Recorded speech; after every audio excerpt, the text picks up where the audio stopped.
Hello, everyone, and welcome to today's CASEpeer Conversations webinar. I'm Gabriela Cubeiro, CEO and co-founder of CASEpeer, and today I'm really excited to welcome Eric Buhrendorf, founder and CEO of EVERNET, an IT company for law firms. Welcome, Eric. Hey, how are you? Thanks for having me, Gabriela.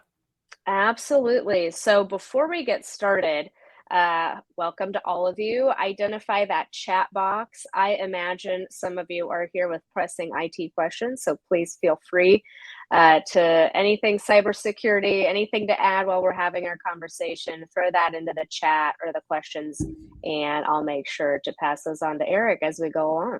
So I also want to frame up why today's conversation is so important. So the American Bar Association's Legal Technology Resource Center publishes a tech report every year. And in 2021, they reported security threats to law firms are at an all-time high. And how they got to that was that over 25% of law firms reported that they'd had experienced a data breach at some point. And it looks like firms with 10 to 99 employees appear to be at the greatest risk. And obviously a data breach can mean all kinds of things. And we're going to dig into that today, but it's one of the main reasons I was super excited to talk about cybersecurity with you, Eric. Yeah, it's passé to say, it's a hot button issue, but it is a hot button issue. It's something that we try to get our clients to buy into as a very serious matter. The IOLTA account, trust accounts that attorneys manage, and the money that passes through there is under siege, and it's been under siege for probably the better part of 10 years or more. So cybersecurity is something that every firm, from a solo practitioner to a large firm, needs to really be engaged in. Awesome. Well, I'm excited to have you here. So tell us a little bit about yourself and EVERNET. You've got an interesting background, and not everyone gets into this specific line of work. And I'd say not enough of you are out there. So excited to bring you to our audience. Yeah, so I have a bachelor's degree of management of information systems from Champlain College in Burlington, Vermont. When I got out of college, I got picked up by an IT company that was essentially doing what I do now. It was an outsourced IT company. It was a subsidiary, actually, of a company called CADIC, which is Connecticut Attorneys Title Insurance Company. And they have a software that they gave to real estate attorneys to underwrite their title insurance policies with. And they found in the late 90s that they kept hearing over and over again that these attorneys didn't know how to install a access database type application. So CADIC saw a business opportunity to both help their agents who they wanted to write policies with them, but also to meet an IT related need. So they started a company called Vesta Technologies. So Vesta Technologies picked me up out of college. I worked with them for a couple of years before I feel like I don't follow easily, to say it shortly, bluntly. I kind of like to march to the beat of my own drum. And so I just kind of had to go out on my own and stake my own claim and kind of build a culture that I felt was important to me, something that I could feel inspired to do every day. So I started independent consulting law firms as a solo, managing their IT function, advising them in the products and services and the security services and things that they needed to run their firm effectively. And I became kind of a inadvertent employer. So when you do good work, people like to share your name. And soon I became kind of swamped into more work than I could do. So then I started hiring and just basically building out a consultancy and an IT service company.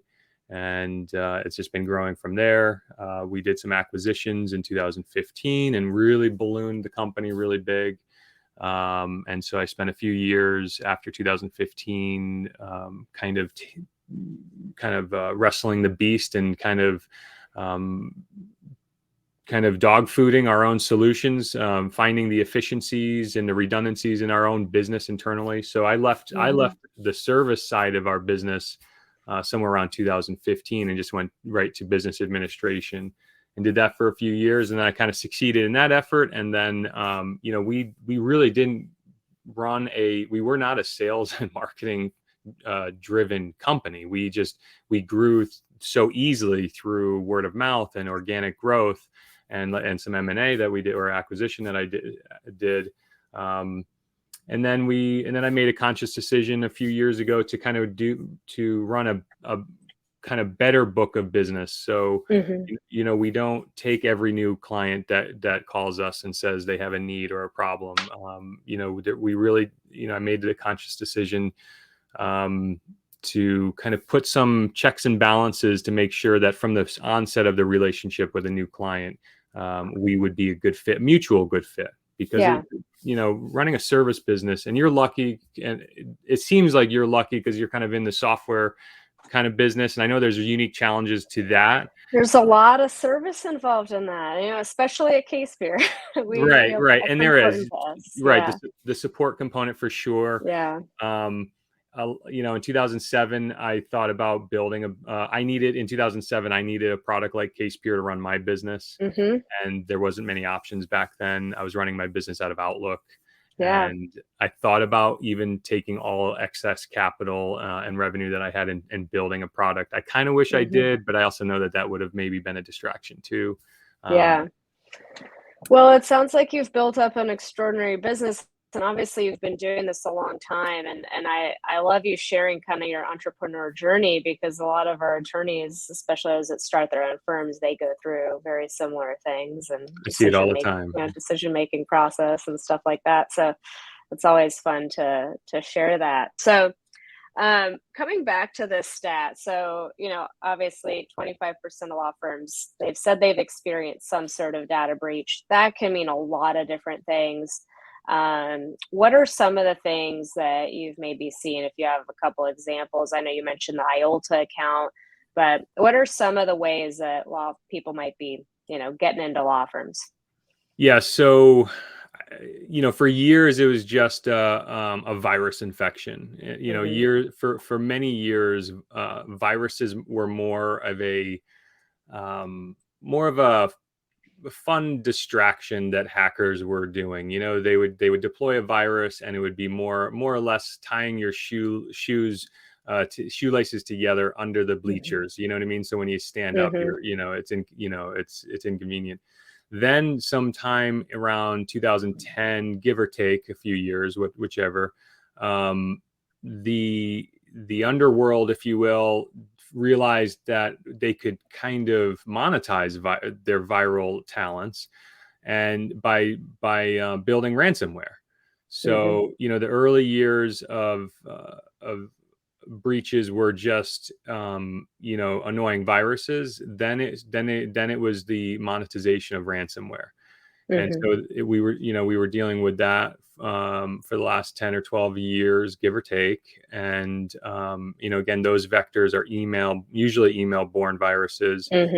But then about 5 years ago, again, give or take a couple of years, we really started seeing targeted social engineering attacks. And hopefully everybody, your audience and our audience is taking cybersecurity training, and they should understand what social engineering is by now. And in short, that is human to human hacking, if you will. Basically, somebody calling and impersonating a vendor or service provider or your IT company saying, "Hey, we need to do a reboot of the server," and it's and somebody's calling the receptionist and saying, "Read me the password on the server's monitor." You know what I mean? That's called social engineering. And we've really seen an uptick in social engineering attacks. And of course, they're all hybridized. So they're using combination of phone and email and web technologies to make these attacks.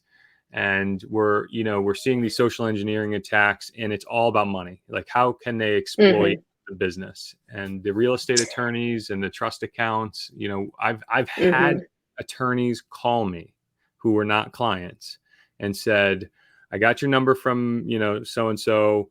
I'm pretty sure I just released $500,000 to an account in error. And then they start detailing what happened. They were corresponding with the seller and the buyer, and the banks via email. It felt very personal. And then somebody said, okay, here's the account number to release the funds to. And then they said they got another email and said, oh, that number, it was an error. Here's the corrected account number. Can you release the funds here? And, normal people just are just trying to conduct normal business. And when you see, they're not even prepared for that kind of normal exchange to kind of slip in there, but that's how that's happening. So, yeah. Well, we're going to dig into how hopefully firms can prevent that now that we've scared everybody. And, just like you, I've talked to many firms that have something like this, like the ransomware. I know firms that's happened to, and it's scary, right? Because all your documents get locked up and frozen, and they've typically paid a lot of money to get access to that. So this kind of brings up a question, which is consistent IT support. So you just gave a perfect example. Someone's calling you in that dire moment of need, right? We've had that too, where someone has called us and said, oh my gosh, my server is melting down and I need new case management software yesterday. And we can set up your new case management software today, but migrating that data takes time, right? So it's always better to anticipate these needs. So talk to me a little bit about consistent IT support, just kind of generally. Yeah. So, I mean, it's completely self-serving for me to sit here and tell you you need a consistent IT function. I will tell everybody you need consistent IT support, and I guess I'll share some perspectives. But what would be your approach? Well, let me just say, important? just because it may be self-serving for me to say you need this doesn't mean that it's not true. So, QuickBooks Online did not negate the need for a business to have a relationship with a CPA or an accountant.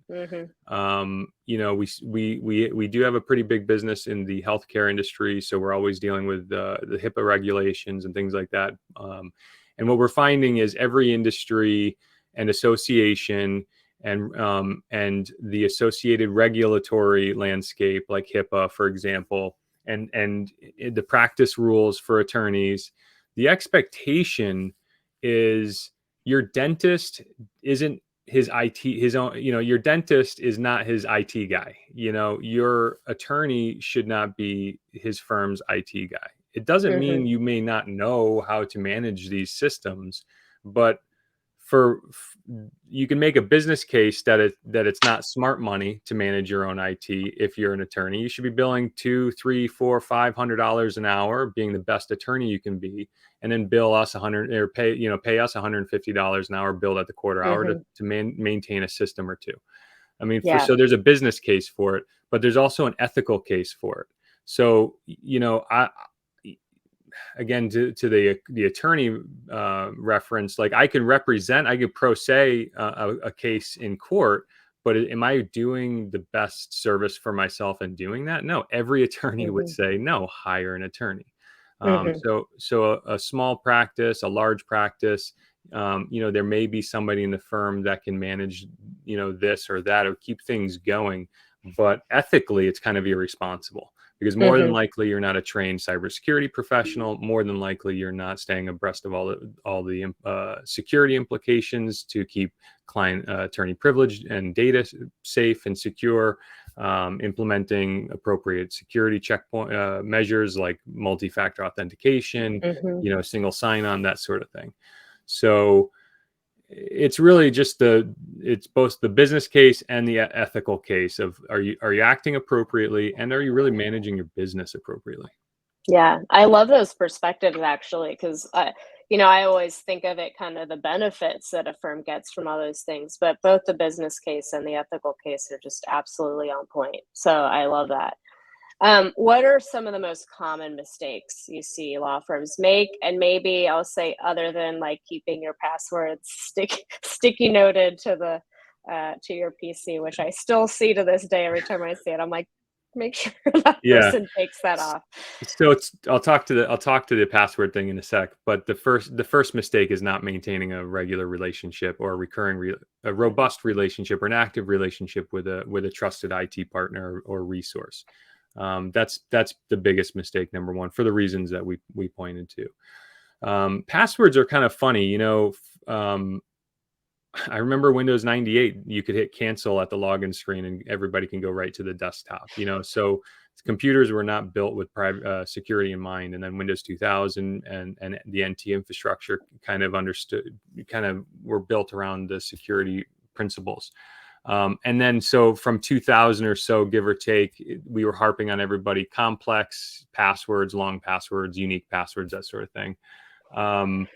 Microsoft actually did a 180, and I wish I had the link for your audience, but Microsoft actually reversed course and said, well, if you have multi-factor authentication turned on, it actually may be a bigger security problem if you don't use an easy to remember password, because having an aggressive password change policy could cause you to do unsafe practices like writing your password on Post-it notes on your monitor, or some other insecure means of setting a password or managing a password. So now they're saying, and this is just Microsoft, and this has not been universally adopted by the industry. So this is kind of a cuspy thing. Multi-factor authentication, for example, and I don't know if you're familiar with that or where your team is on that, but multi-factor authentication is also kind of cuspy. It's been out for a few years now, but still we're seeing a lot of vendors not yet providing that significant and important security mechanism for their software and systems. So yeah, CASEpeer rolled that out this year, and we're doing it right now through mobile. But perfect. and again, I need to go and check what our rates of adoption are on that. But those of you joining us today, I think Eric's going to talk about multi-factor authentication quite a bit, because it'll come up throughout the questions. And so please, if you have any questions on how to enable that, reach out to our support team, and we'll help you set that up. But it is super interesting. I actually understand kind of Microsoft's perspective, because not only do you have a password now, like if you're forced to update it every 3 months or on 90 days, I mean, some vendors have those kinds of policies, and you might be more likely to be jotting it down somewhere unsafely.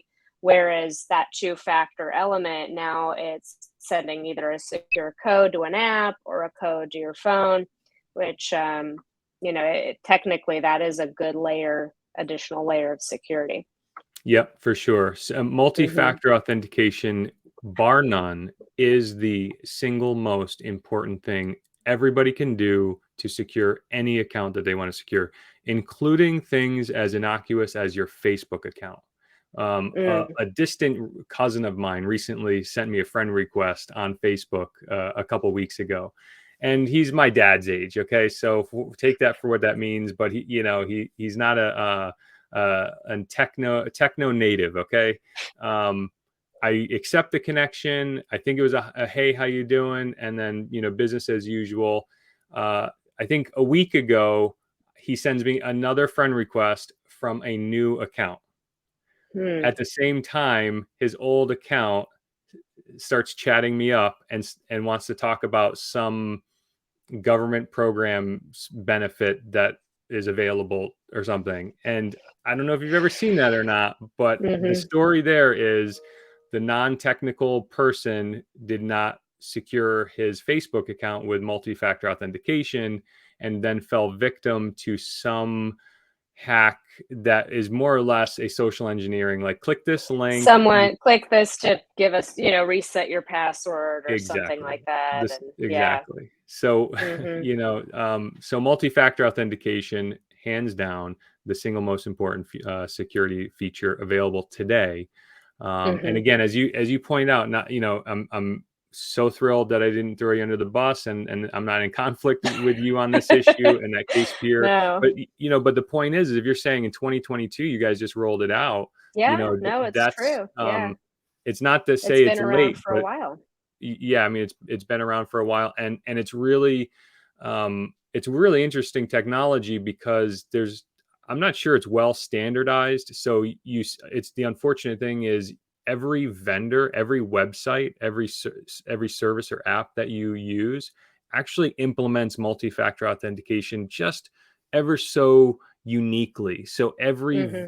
every website kind of has their own take to implementing. Now there's there's the obvious commonality to it, but the language, the verbiage, the experience is not standardized. Mm-hmm. So if you are not a technical resource or technically inclined, it can be it can be kind of daunting. It can be. You're right. I mean, I have it on all my applications, and it's, it adds 5 minutes to your day sometimes, right? And you have to be okay with that. And that's, again, it's to your point too, at the multi-factor, it's interesting, like it's there, right? And then an ethical discussion for us will be like, how do we encourage people to use it, right? Because So I can now speak. it's I would like, like to speak to yeah, that. yeah, I'd love to get your thoughts. So, I'm in IT. I have lots of vendors that I use, as tools to conduct my services, right? I still see our own vendors not mandating MFA out of the Mm-hmm. box. Mm-hmm. That's a horrible representation of that. That's the problem, right? Okay. So you have and I get it. Like I get the fear and concern of alienating your base or Yeah. alienating your customers. Like I get that fear. I know that fear very well. Yeah. I usually, in my experience, that fear is overblown and over Mhm. concerned. People will saber rattle and say, "Oh my God, this change, it's obnoxious. I'm leaving you guys. Like this is dumb." And I've had my own clients. When MFA was coming up, and we're like, "Okay, we saw it. We saw the clear value to it." We don't dictate to our clients, and some of my colleagues in the industry do as IT and MSP service providers to their clients. They do Mhm. dictate security measures. We don't. We document Mhm. well our consultation, and then we help Mhm. adopt the technologies, or we move on. Or and we have a mechanism where we regularly and recurringly apply a best practice consult. But um, I'm kind of on a tangent. The point is we still see our own vendors when we sign up or set up a new account with them. MFA Mhm. is optional. Yeah. And I just used a lot of words that basically I'm strongly urging every software vendor out there to not make MFA optional, but to make it Mhm. mandatory. Okay. And I would submit that the service provider and the software provider has an ethical obligation to do that. Mhm. Yeah, to encourage, like, it's essentially our way of saying, "Hey, this is going to make your firm and your firm's data safer." So that'll be something I'll take to our CTO for sure. Yeah, yeah. Yeah. And I say that, I use these I bolster and I'm peacocking, but it's, Yeah. it No, really. but I understand. I absolutely get where you're coming from, and I mean, here we're very sensitive to the kind of information that we're storing for firms, right? For sure. And if you We don't take all our enable, possible and if, precautions, but and if you don't have MFA mandated across your entire client base, just as a mhm, global, uniform, unchangeable fact, you essentially know what your attack vector is. It's your own clients. mhm. Yeah, yeah. And that for law firms joining us, that's you, your employees, and we're going to talk about that a little bit. Peter has a question though before we move too much off of the MFA. Is there a mechanism that you prefer or that you advise people to use? Phone call, text message, email, app, or do you feel like they're all kind of similarly secure? Very good question. And there's a very real answer to that. Hmm. Um, SMS or text is known to not be very secure. And if you just Hmm. do a couple Google searches of news articles on SMS vulnerabilities or something, Hmm. MFA SMS vulnerabilities, a couple tech publications did a couple news articles on how their own account with T-Mobile, Verizon was hacked via social engineering. So a hacker targeted this individual by calling their cell phone company, impersonated them, and despite the measures that the cell phone companies try to put in place or claim to put in place, the hacker was able to convince the call center representative that they were in fact the account owner, got Wow. the phone numbers transferred to a remote SIM card, and that's all it takes. Somebody calling your cell phone company, convincing the call representative that they are the account holder, and this is all can be done over the phone. Your phone number can be completely hijacked from you and taken from your control and brought to another device anywhere else in the world, and then you just start doing password reset on various websites and banks, and those codes can come in. So the answer is use the Authenticator app option, which if I don't want to like get too Google has one, and there's a couple out there. Yeah, so Microsoft, Google, LastPass, 1Password, Duo, I think is another one. They all have authenticator apps, is what they call it. If you go to your mobile iPhone or Android's mobile app store, and type in Authenticator, Google Authenticator, Microsoft Authenticator, they all do the same exact thing. So just pick one, whatever, and then go to any account, Facebook. Unfortunately, I don't see a lot of banks using authenticator apps. Those all seem to be still for cell phone or phone calls. It's crazy. Yeah. It's crazy. In fact, I wrote a letter to Chase because I use, for everybody know, any hackers out there watching, I use a bank at Chase. And so also tell us what university you went to, what street you grew up on, your first pet's name, and then we'll begin. By the way, never answer your security questions accurately. I'm serious. Always answer some bizarre, completely unrelated answer, because all of the answers to the security questions, like anybody could find out where I all on went your to high LinkedIn school. account, Yeah, who's my high school mascot? It's just find me on Facebook. You'll see where I went to high school and look them up, and you know where the mascot. So never answer your security questions accurately. Short answer: use the Authenticator app wherever available. SMS and a secondary email address; those are less secure as the Authenticator apps. Okay, no, that's great. Thank you. So, can we talk a little bit about servers? I started in this business making cloud software. We went on the market in 2015, 2016. So the first question I always got was, but is the cloud safe? And then I'd say, well, how often do you back up your servers? Do you have an IT person maintaining your servers?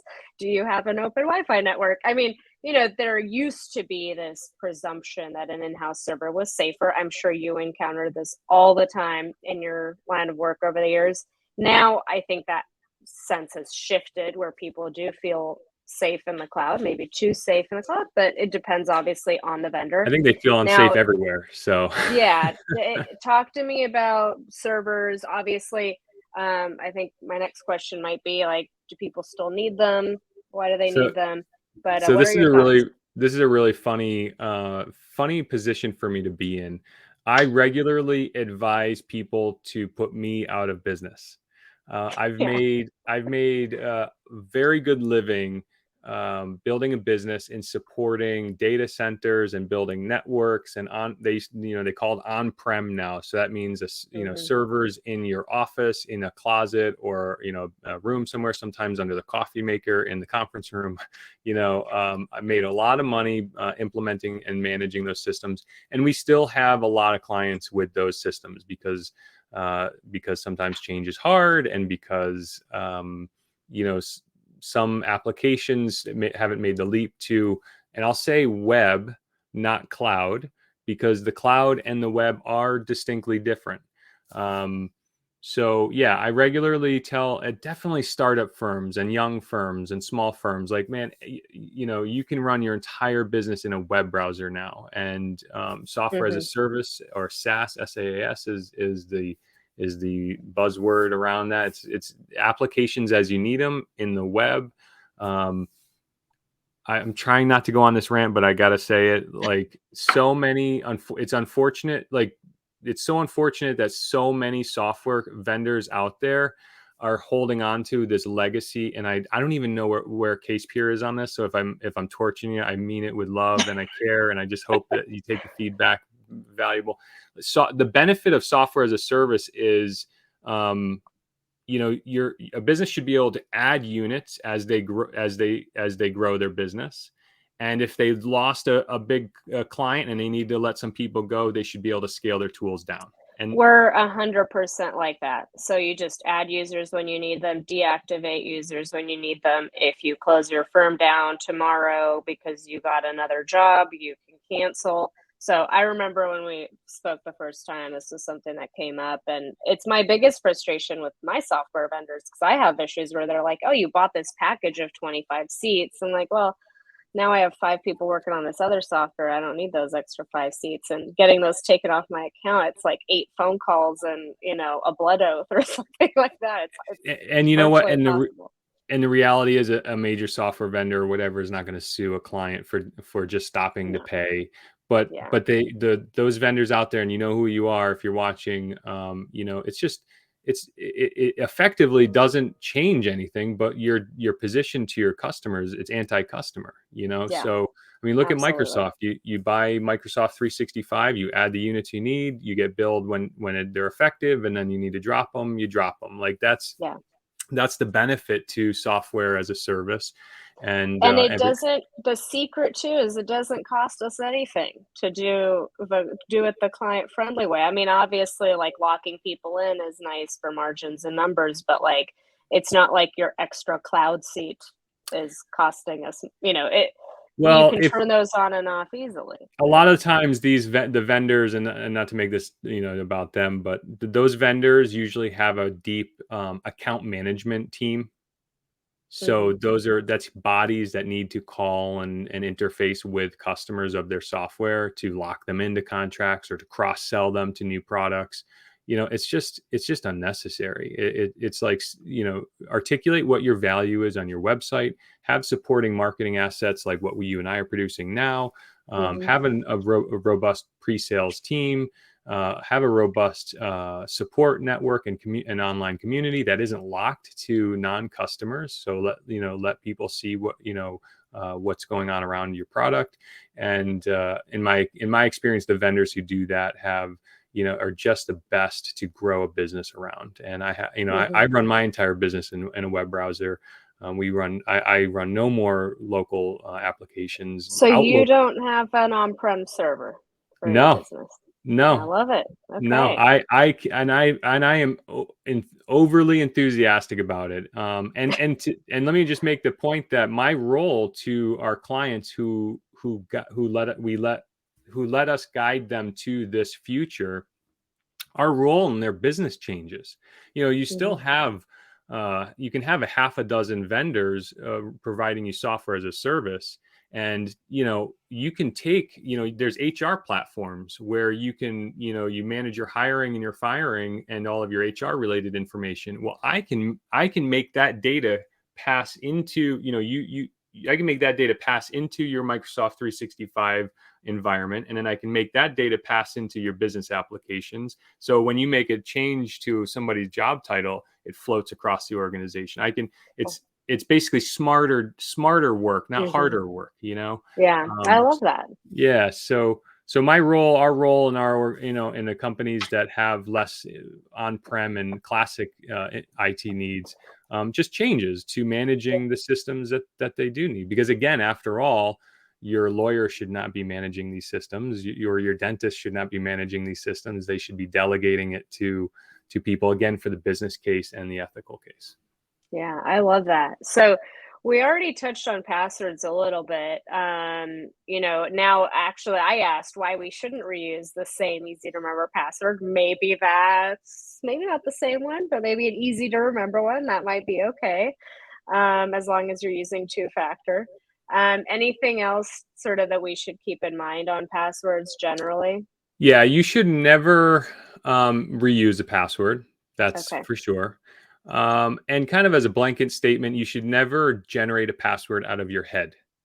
And if you live to those two behaviors, it'll drive you to using a password manager.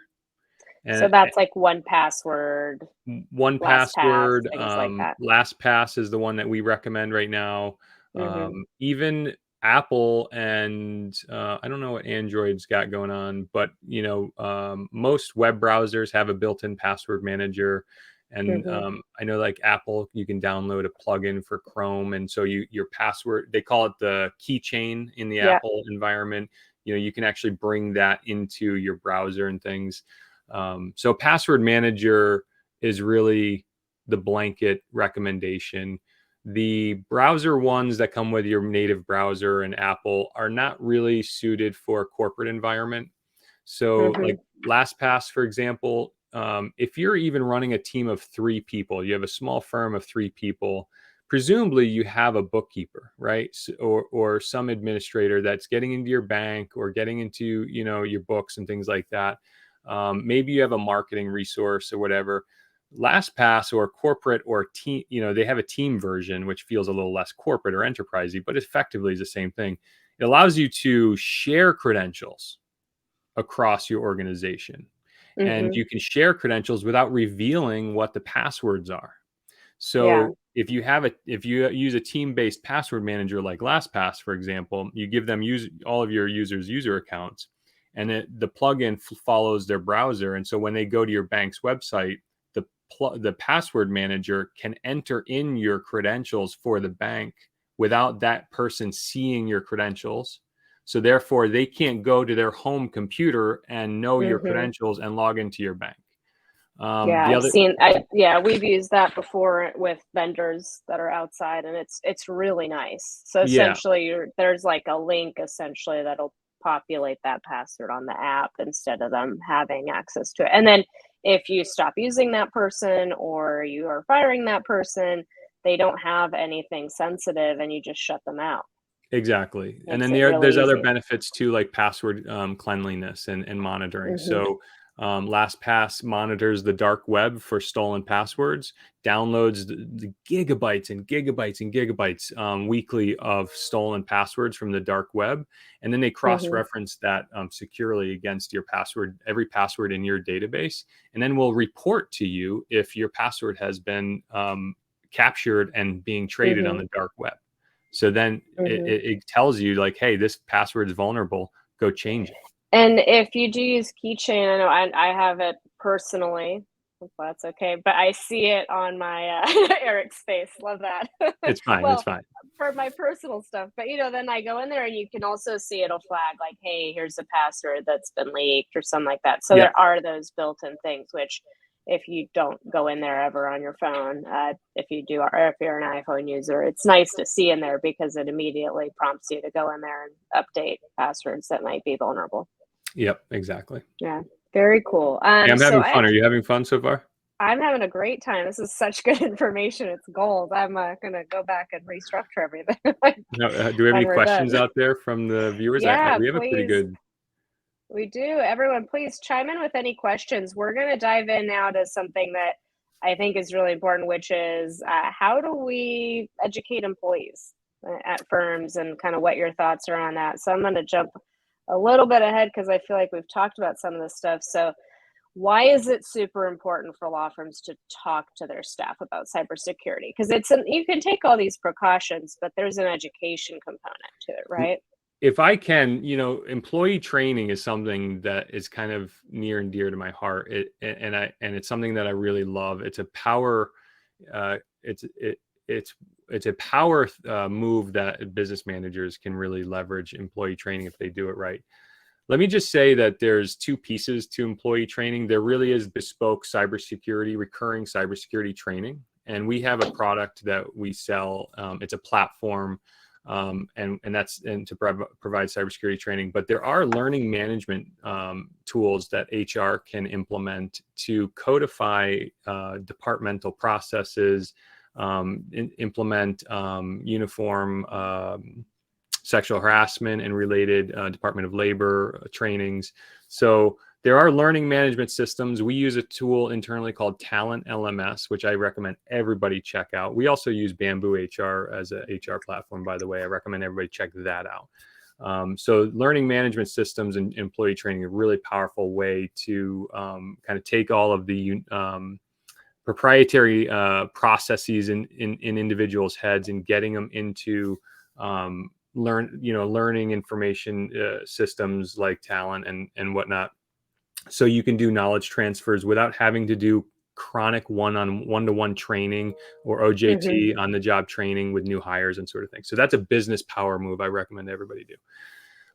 The self-serving piece, but also important because we're not selling ketchup popsicles here, is recurrent cybersecurity training. Now, the bar associations are putting on recurring cybersecurity training webinars and sessions and things, and they do them as CLEs, continuing learning educations, and those are really important because no knowledge is not power, right? So more learning is better than less learning. But what businesses really need, we used to provide recurrent cybersecurity training. I used to do one-to-many webinars. I used to come into the office years ago, pre-COVID, and I would just desperately, I'd tell them we're coming, I'd get everybody scheduled, I would drive an hour to somebody's office, and I would just desperately try to collect as many humans I could in the conference room, and I would just talk about these horribly awful cybersecurity things that nobody cared about. All the partners wouldn't show up. Maybe the office manager would be there and trying to like rap knuckles with a ruler to try to get paralegals to pay attention. It was awful. Then around COVID or pre-COVID, or just before COVID, I was like, listen, we can do this telephonically. People can, I can host it through a webinar. At least more people can kind of pop in without having to semicircle around the conference room. And that, again, the partners wouldn't show up. And here's the kicker. The training was not measurable. I wasn't running a curriculum. I wasn't issuing tests and quizzes at the end of the session, right? So how do I know what people took out of the training? How do I know? How do I do the accountability? So I realized this, and I started looking at, and these cybersecurity training platforms kind of came up. But at the same time, these learning management systems did too. Yeah. So that's kind of why I wanted to mention both, because there are corporate learning management systems that do provide recurrent cybersecurity classes and sessions that you can administer. And there are bespoke cybersecurity training platforms. So you can go either way, and we provide both. If like a whole training platform for more training, is too much for you, we have a product that's really buttoned up, nice and sweet, that you can check the box that yes to your cybersecurity liability insurance carrier, you are providing recurring cybersecurity training. The bar practice rules now are starting to talk about it, that the attorneys and the practices are ethically bound, expected to be aware of the technologies and tools that they're using to conduct their business. So recurrent cybersecurity training is a must. And to do that, the one-off webinars or the CLEs is not enough. You really do need a platform that will measure participation and measure assessment. Yeah, we have things like that implemented here, and it's helped a lot, and I'm sure this happens to you as well. And certainly once you're a law firm, that if you're Googleable, right, or Googleable, I don't know if I'm saying that right, but if the likelihood is that they could find your receptionist or one of your employees, and maybe they find their cell phone number because it's visible somewhere or it's out on the web, and all of a sudden they're texting that number saying, "Hi, it's Gabriela. I need you to go out and buy some gift cards for me." And I have employees that get emails and texts like that all the time. Every day. Suggesting it's from me. And I know here's the deal. You're going to think that your employees are smarter than that. It hasn't thankfully happened to us, but I know very smart people that this has happened to. it's just you're in a moment, you're rushing somewhere in the morning, you get a text from your boss and you think, oh my gosh, I've got to go do that. This is, your team's not immune to this social engineering, which you talked about earlier. It's scary how good they are. And if you're, maybe if you're lucky, there's a typo or something sounds off, or they use the person's full name and it sort of makes them think twice. But without that security training, they might not think twice, right? So it's planting those seeds that, hey, look for typos, double check where that email is coming from by clicking on the email to show the email address. It's really teaching your team skills like that and reinforcing, because every time you bring in someone new to the firm, if you're not having regular trainings, they might slip through the cracks for a year or And something like that. And it really boils down to like a managerial imperative or managerial imperative, I guess. Like, how do you want to take control of an outcome, right? Do you want to hope that your employees are smart enough that like they'll sort it out? Like, is that how you want to meet your ethical obligation? And is that how you want to protect your business? And how do you want to run your business? Or do you want to implement a system or a tool that will tell you like this person keeps clicking on the fake phishing email that the system keeps sending her, and she doesn't understand what a phishing attempt is, or this person is scoring 70 or 60% on the training content. And by the way, the training content can be as little as a 4-minute video and a 4-question assessment that basically repeats statements in the training just to make sure that you have a pulse and you just watch the thing. Mm-hmm. So yeah, the cybersecurity training platforms are really key because you can implement them uniformly across the organization. It's the human antivirus. You see and are measuring your actual human vulnerabilities. And when we're talking about ransomware or viruses or all this social, everything really is stemming from your employees these days. Doesn't it feel like that? Is that what you would say? Yeah, well, the computers don't click open the emails themselves. Yeah. You know what I mean? Someone's downloading that file and somebody's picking up the yeah. phone, somebody's clicking a link, somebody's authorizing a Yeah. payment, somebody is accepting or clicking or allowing or downloading. The human vulnerability is the single biggest attack vector for everything. I mean, again, all of this scales back to the human and the individual and the personal life too. Like all of these concepts, multi-factor authentication, I've already said it. You should be protecting your Facebook account with MFA. Yeah. If you value the content that you've procured or you're curated on Facebook, for example. Your Google Gmail account you can protect with MFA, so you don't lose access to your Gmail account. Mm-hmm. Again, oddly, banks, I don't see like implementing it in a standard way. Chase ultimately did this second factor using their own app, which satisfies the second factor, but they just, again, they don't, it's kind of, is that better or is that more harmful to not have leverage your own system? Yeah. follow a standard, you know what I mean? Yeah. No, it's interesting. I thought that was a fair point, just on principle, that there really isn't sort of a body of or some sort of organization that can dictate, I guess, globally, hey, these are best practices, but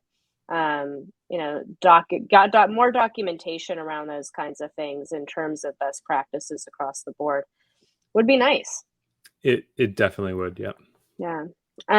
So you recommended some great educational resources. I dropped the Talent LMS in there. You mentioned another one too, and then obviously I'll encourage people to reach out to you as well if they have any follow-up questions. Yeah, so it's not it doesn't serve me to tell you this except to help proffer a tool. So if you don't have a HR platform to help with kind of the employment discovery and the employment management and all the things that kind of go around the HR policies training, we recommend an HR platform. The one we use and like is Bamboo HR. It's very it feels very California, Silicon Valley. Their vibe is really like their product development is active. I think they're putting out new feature releases every 30 days or so. It doesn't feel stodgy and old. Like Paychex or ADP. Like those companies are like, ugh. But although I think nowadays some of those services also have some of that kind of stuff built in. They do. Now, I mean, as someone that's used some of these sort of industrial size tools like ADP in the past, I recommend looking at other options. And you can actually integrate, like you can actually provide Bamboo as your employee's front end, and you can actually run, and you can synchronize those to Paychex and ADP. Oh, really? That's cool. I didn't know that. That's nice. So your HR department can still manage and have the source of truth be like Bamboo, and then that kind of synchronizes back into the payroll and that's cool. And I'm sure like teams will love that, because employees typically the feedback on some of these monster ones is just not great in terms of like employee satisfaction, I guess is the way to go. Right. Interesting. Okay, very cool. I love that. So this is kind of bringing it back. I kind of touched on this in the very beginning, but I think there's this misconception out there that you don't need a go-to IT person or IT provider when you're small, and one day I'll be big enough to kind of need that. And I can't tell you how many firms we speak to that reach out to our support team because they're having an issue that is IT, right? And it's something that sometimes isn't immediately identifiable to someone that doesn't isn't immersed in technology like our team is, or like you are. But we'll quickly identify, hey, there's something going on with your network, or and then we're not IT support, right? And so our team doesn't know necessarily how to troubleshoot that. We'll say, hey, do you reach out to your IT? Oh, we don't have an IT. I wouldn't know who to call, right? Or the office manager, Janet, is not in today, and she usually helps with this stuff, right? We have all the time people like, I don't know how to reset the server, and if that's okay, or your internet, and of course they don't, right? So at what point does a law firm need IT support? This is a long one, so I'm going to try to make it short. They need an IT resource the moment they accept the fact that they're running a business. You're using technology because it's a shovel. It's capital. If you were selling holes, if you're in the business of selling holes, you could dig every hole by hand, but you would have a limited capacity to sell holes, right? You could probably dig one hole every few days, and you would you have to make a living, so you can only charge so much. But then you take a day off and you build a shovel. You knock a tree down and you shape it to a pole, and then you build a spade, and now you have a shovel. And how many holes can you dig in a day now? And that shovel is called capital. So you're running a law firm, the software, the computers, these are your shovels. These are your tools that you are choosing willfully to implement. And the reason, whether you know it or not, is so that you can dig more holes in a given day. It's so that you can do more work to earn more. And by the way, the ancillary benefit of providing a better service to your client. So it's a win-win-win-win. So you need an IT resource the moment you realize you're running a business for the purpose of running a business, to make a living. So we're just more capital for our clients. So you can be the best attorney, the best office manager, and the best paralegal that you can be. You should be delegating to specialists, both, God bless you. You should be delegating your accounting to a talented CPA or accounting resource. You should be delegating, your research to a researcher. Delegation and specialization is the power of our service economy. So that's when you need an IT resource. It's just because you can, you have to ask yourself, should I? Just because I can reboot the server, or, whatever, or just because we're getting by every single day, like we're all showing up, we're making our widgets here, like we don't need this, is not the metric of success. And if that's kind of the rut you're in, I don't mean any disrespect to you, but you could run a better business just by, having an hour conversation with me once a week or once a month, and just let's talk about your business. Like, what are you doing? Even if it's like, is your bookkeeper taking an hour to go to the bank to run deposits, once a day or once a week? That's a horrible waste of time. You could get a remote deposit check scanner in her office, and she never has to leave to do deposits. Now, she'll hate hearing that, but the fact is, like, busy work is not appropriate work, right? It's work smarter, not harder. So, Gosh, I love that. I think that that's a nugget too, is that it's not just about the things that you're thinking of that an IT person can do. Those are all the right things, but it's someone who has the breadth and experience of a lot of different technologies and all the new emerging technologies, and what are these other businesses doing over here that maybe you should be implementing and trying, and that's really exciting to me to kind of hear you talk about that. it's what keeps me going. I love it so much. I have a new client in South Carolina. I'm in Hartford. We support clients all over the country. One of our newest clients is a huge plumbing contractor in the Carolinas. A guy, I think he's doing like $1 million a month or something. It's just Wow. he's killing it. And he literally just he's one of my favorite new clients because he literally carves out, I think we're doing about 2 hours every 2 weeks, and we're just going through his tools and his business processes, and I'm helping him capture his cost metrics, and he can now see with a high degree of accuracy his profitability per job, per sector, per business unit. And I know attorneys don't get really too hot on that, but law firms are a business. So are you running, attorneys always have been profitable by brute force. When you charge $500 an hour, it's hard not to be profitable. But at least you can you can work smarter instead of working harder.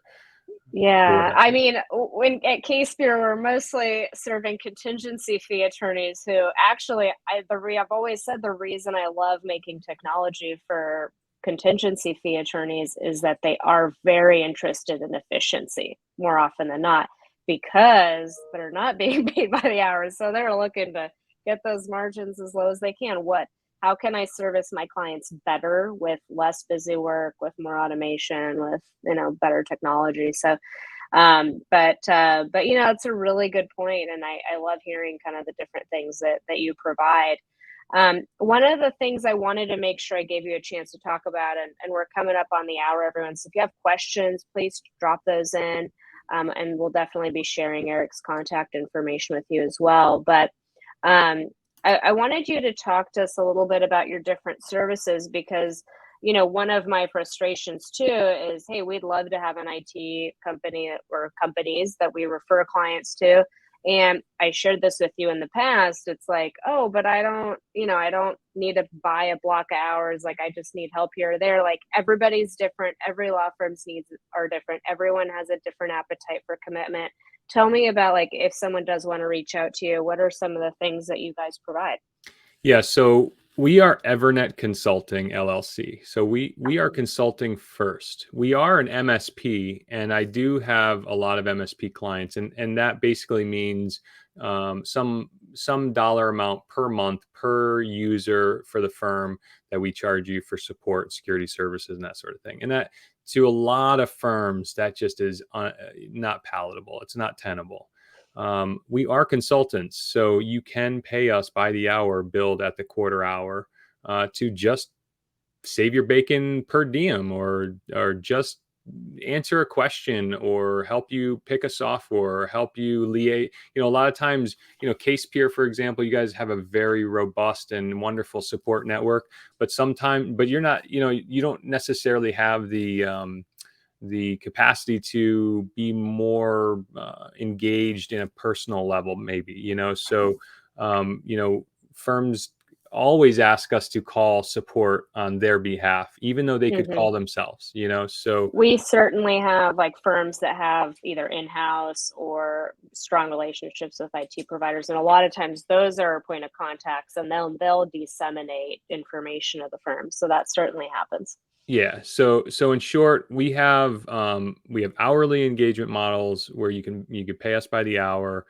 We do have discount. You can buy blocks of our time at a discount because that's the incentive. Is you're like, okay, well, we know we're going to use Eric and his team, 10 hours over the next quarter or something, and we give you the opportunity to buy our time ahead of time for a discount.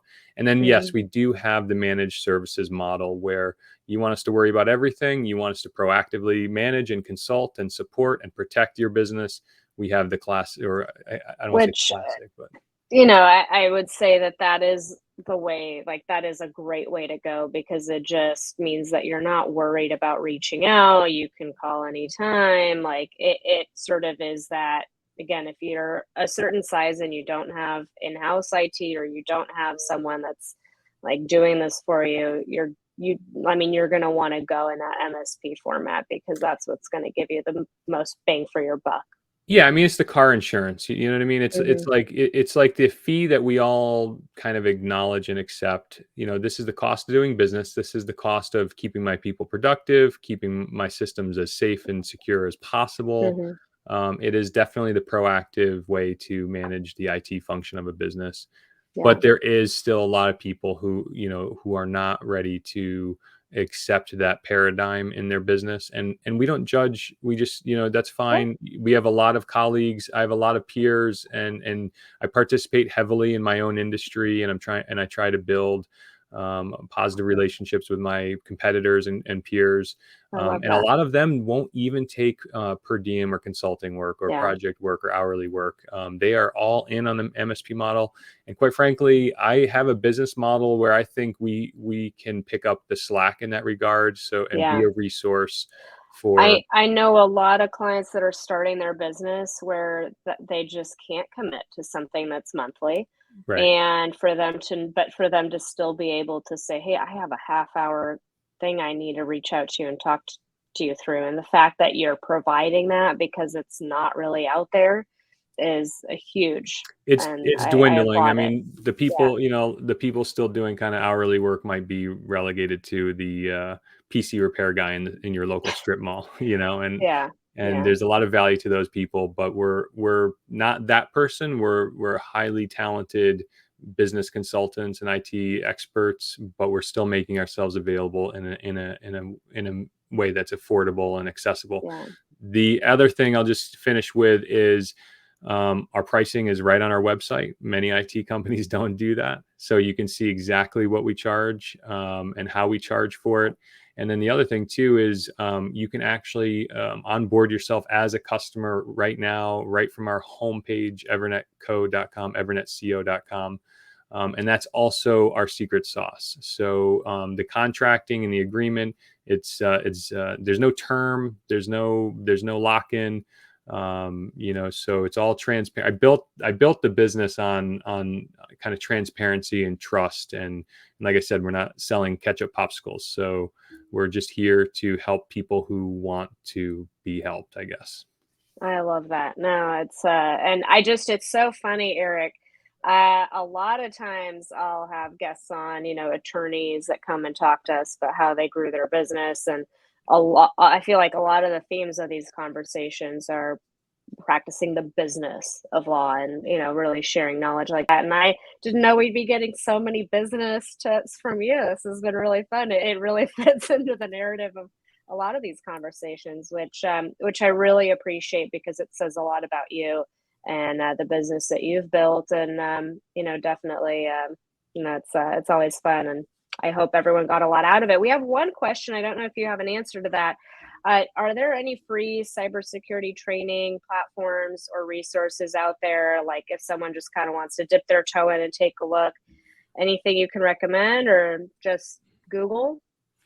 Yeah, free. Let me think of free. Free would probably, you'd want to look at what resources are free. Yeah, I mean, it's free it would be relegated to independent research. Any newsletter, any newsletters you can sign up to. Oh God, I feel like I'm on the spot. There's a couple. There's a couple from the government. The U.S. government has a newsletter that. Oh, Megan's gonna kill me when she sees this. There's a newsletter that the government pushes out that tries to kind of do recurring awareness training and informational. It's not really training. It's just, news and tidbits. Yeah. The training, I take the word training very seriously. So, it's not really training if you are kind of self-guiding your way through the discovery of information, You can online find blogs, or I love the newsletter idea, and even maybe like signing up for a newsletter from LastPass, stuff like that. They might, it's Right. the kind of thing that you might typically find from those companies. But you're not going to guarantee that everybody's reading it, right? And that's, Right. I think, the component that to your point with the training and talking about some of the resources that you work with, is they're taking the test. You can see if someone's not up to snuff and check in with them Assessment. and make sure they're assessment. Use the word I like it. assessment. Tests are too scary. Yeah. Assessments. Yes. Yeah, and then the other thing absolutely. too is anything free is likely not going to be satisfactory from an ethical standpoint. Are you meeting your obligation? Checking off the insurance cybersecurity training, to your point. Right. Reading a Yeah. newsletter is not going to, a jury is not going to find that to be appropriate, probably. Yeah, no, that's a fair point. Well, wonderful. Eric, thank you so much. I've put up your email up here. Obviously, it has your website in the email, evernetco.com. I really encourage all of you to reach out to Eric, and certainly, Eric, it's okay if they reach out with any other questions, because I know sometimes people think of things as soon as they jump out of a webinar. So I give everybody an hour of my time for free. Awesome. I love that. So if anybody has any questions, I don't think it's on the slide there, but if you go to my website, evernetcode.com, and right on the homepage, if you scroll down, schedule a discovery call right with me, and I'll give you as much free advice as I can for that first hour. And if you're really nice and charming, I'll give you a free follow-up. But at some point, you gotta pay for it. That's amazing, Eric. Thank you so much for doing that. And again, it says a lot about the kind of business you're running. And thank you, because again, this conversation I think is so valuable. It's bringing all these things to the forefront. A lot of us kind of go through it out of sight, out of mind. That's sort of the human way. This technology and vulnerabilities, like they're all kind of growing around us, and it's like the frog in the boiling water, right?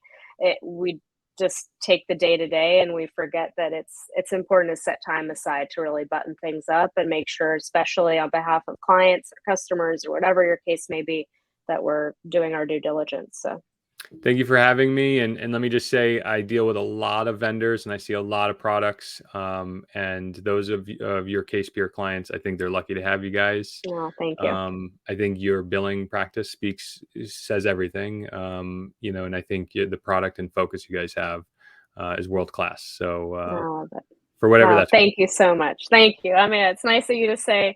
But again, I appreciate you. I suspect we're going to have you back on again at a later date, just because anytime. we keep talking about these things. I love it.